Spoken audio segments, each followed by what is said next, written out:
Welcome to the Handcrafted Podcast, the business of making things. I'm Paul, founder of Philadelphia Table Company and the Handcrafted Network, and I believe great craftsmanship deserves great business strategy.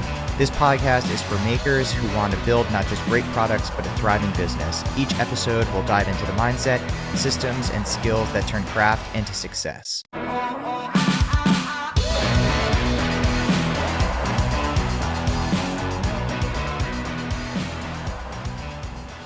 All right, guys, welcome back to the Handcrafted Podcast.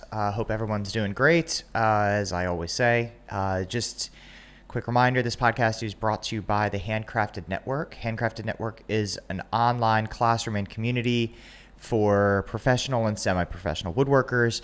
We have everything in there from ad support to website audits to accounting help, shipping help, Google Ads, sales stuff, all that sorts of things. And to me, the biggest value of the group is the community aspect of it, people answering your questions live and people that actually care. So it's not some stupid little, it's not like a Facebook group where there's tons of trolls. Everyone here actually is genuinely interested and engaged. And a lot of times they lead to like kind of one-on-one calls with people too, which is really helpful. So I try to do, when you do sign up, you do get a one-on-one call with me. I try to get a good understanding of who you are and what it is you're looking to achieve so I could help connect some of the dots for you, bring you in with, connect you with some of the right people that are, can help you get to where you want to be, people who are similar, all that sort of stuff.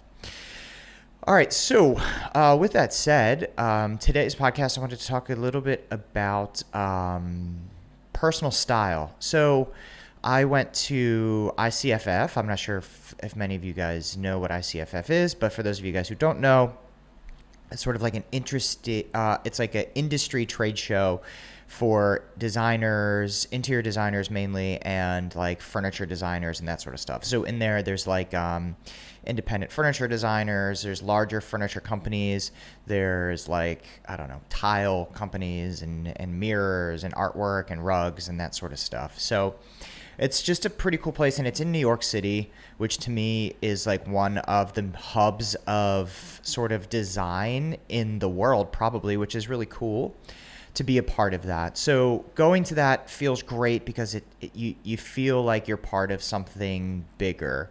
You feel like you can kind of have like a good connection and grounding in what sort of people are looking for and what else is out there.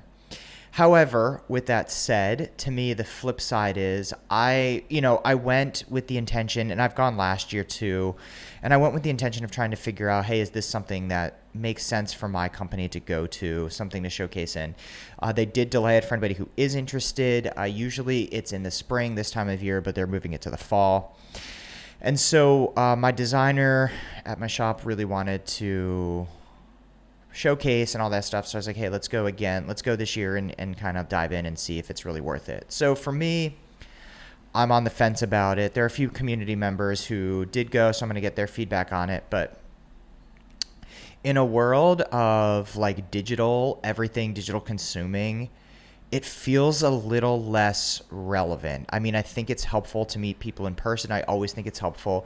I think it's helpful. I mean, if you were part of like the indie furniture show, I think it's important to connect with other people in the industry. I mean, that's why we have this community, and I'm a big believer in that. Connect with other people, asking what's working, asking what's not working. As far as like actual like ROI, I'm not 100% certain on what that necessarily is at this moment. I'm still sort of investigating. One of the things I did notice, though, about the show is it felt like a lot of stuff is the same. And I don't know if it's because a lot of it's the same or because of what I said, where everything feels digital now, or everything is so digital that we're so connected that I'm seeing things already, whether it be like through Instagram or TikTok or whatever. Like seeing all this stuff online, it makes a little bit more of stuff feel kind of the same. So there wasn't really anything that like honestly blew me away in any of the fields. It was more stuff that I've already seen. So it was like just same stuff. A lot of the furniture designs felt very similar, felt very the same. And to me, it's like if I want to do that showcase, I want to do something that's really sticks out and does something really different. I think the point of doing the showcase, I think it would be helpful if you were trying to refine who you are as an artist and really want to put a collection together, because I think you could really take a lot of time. Of course, you could just gather a bunch of things and put them in the booth and say, hey, this is my stuff.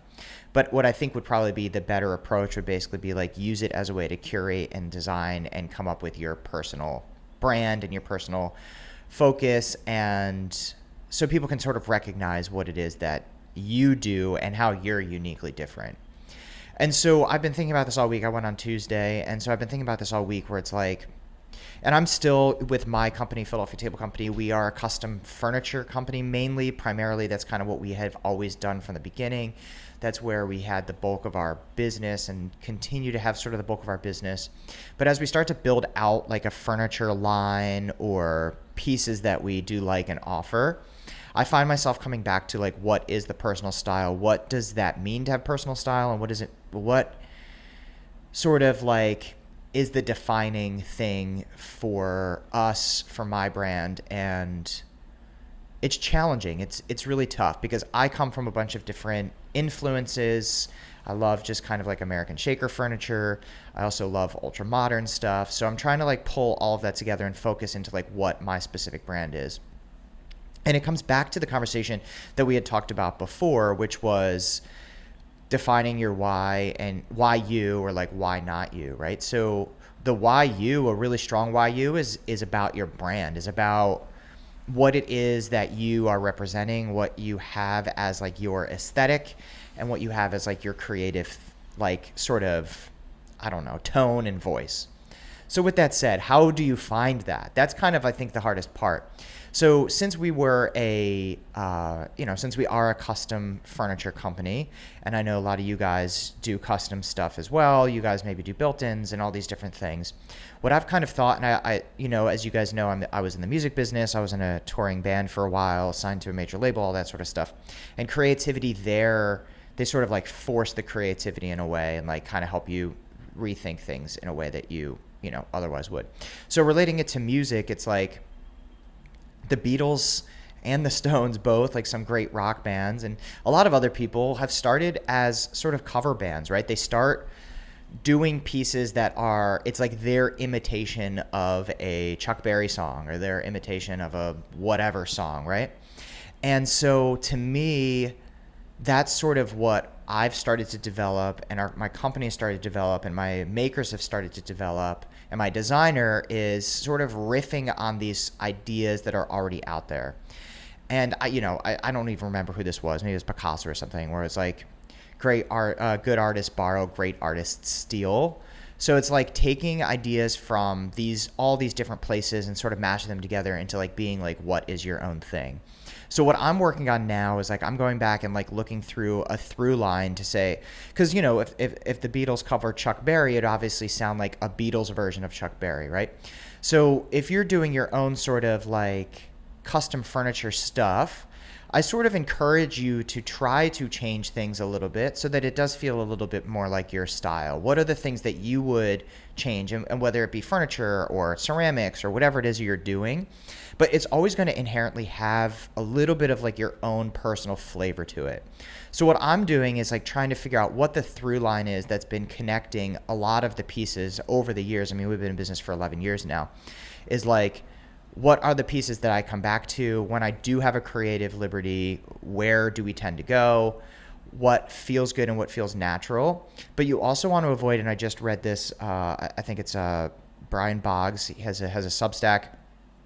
I just read this, and it's like, you want to be careful of always leaning into the things that are easy or the things that you are good at, because I feel like that has a tendency to sort of like narrow what your focus is and narrow what your style is. And it's easy to say, hey, well, this is my style, this is what I do, but that's more of a lazy way of doing it, as opposed to like, if you, like we did this like very cool, interesting curved leg thing at the shop that I would have never thought to do, because I was just like, this is like kind of hard and like out of our wheelhouse. But now we did it, I'm like, oh wow, this is great. This is something we could start to incorporate into our style. So like part of that Substack blog that I read was like, letting your technical proficiency being more technically proficient opens up creativity and opens up you to be more creative and think outside the box. So with that said, I think it's a matter of like a lot of us who are like the custom people, and you can have your own personal style even if you do cabinetry or you do millwork or you do, things, ceramics and things that are sort of outside of like the custom furniture world. Furniture is a little bit more art forward, which is great. It's like a little bit more sculptural. You get a chance to sort of play with dimensions and things like that. If you're doing like more built-in stuff, you don't really get that much wiggle room, but you have the ability to play with like trim profiles and colors and textures and all of those sorts of things. You could sort of start to push somebody in a particular direction, or you could be, we do modern, I'll flat panel everything or whatever. So finding a way to put your own twist on something. And when I was in a band, when we were playing a lot, kind of between recording sessions and being in the studio and touring, we would do cover gigs on weekends just to like help pay some cash, put some gas in the tour van, all that stuff. And we would do like a Tom Petty song or something. And we would do like our version of like a Tom Petty song. And so that really is what I keep coming back to, is just like, what is the through line? What is Philadelphia Table Company's version of a Windsor chair, or what is Philadelphia Table Company's version of a Parsons table? So trying to find these different things, these different elements, these little flares that make us to further refine what that is and define like who we are. So my task to you guys as makers and creators and all of that sort of stuff is to try to identify what your specific style is. That's going to be the thing. And it's like, I hear time and time again, every time I talk to somebody, well, it's like, hey, the competition, or this person's doing this person's doing that. The easiest way to eliminate the competition is to have a unique style that people really care about. And if you have a generic style, if you have things, and I find this happening to me, is like, I've talked about this before, is like, if you're a commodity, or if you're just like, hey, this is the same table as A, B, C, D, E, I'm just going to go with the one that's like kind of, has either the better marketing, feels like the better value or better quality or whatever, right? It's just random. But if your thing can become one of one, if your thing can uniquely stick out, if your thing can be something that has its like own personal voice, I think that makes it even better and builds sort of a moat around your brand, builds a moat around your project, your creativity, whatever it is, around your studio, whatever it is that you're calling yourself. So I've been working on this personally with my company. It's been a little bit of like a journey for me. I think probably it's going to be at least a year of really trying to figure this out. And that's why I've been saying I wanted to rework my website and been working on a collection and all of that stuff. I don't really want to invest the money into this new website, new brand, new identity until I really start to like hone in on what this actual creative thing that we're trying to achieve or put out there. So, all right, guys, hope this was helpful. I know sometimes these podcasts tend to lead to more questions and further thought, which I think is great. I think sometimes when you're providing only answers,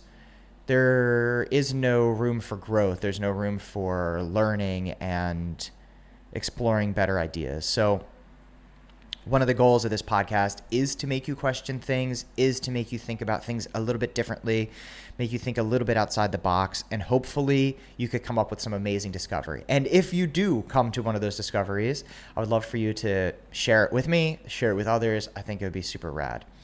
All right, so please like, subscribe, share all of those fun things with the podcast. Hope everyone has a great week this week, and we will touch base. Oh, and I hope everyone had a great holiday weekend. And you guys will hear from me again next week. All right, guys. Peace.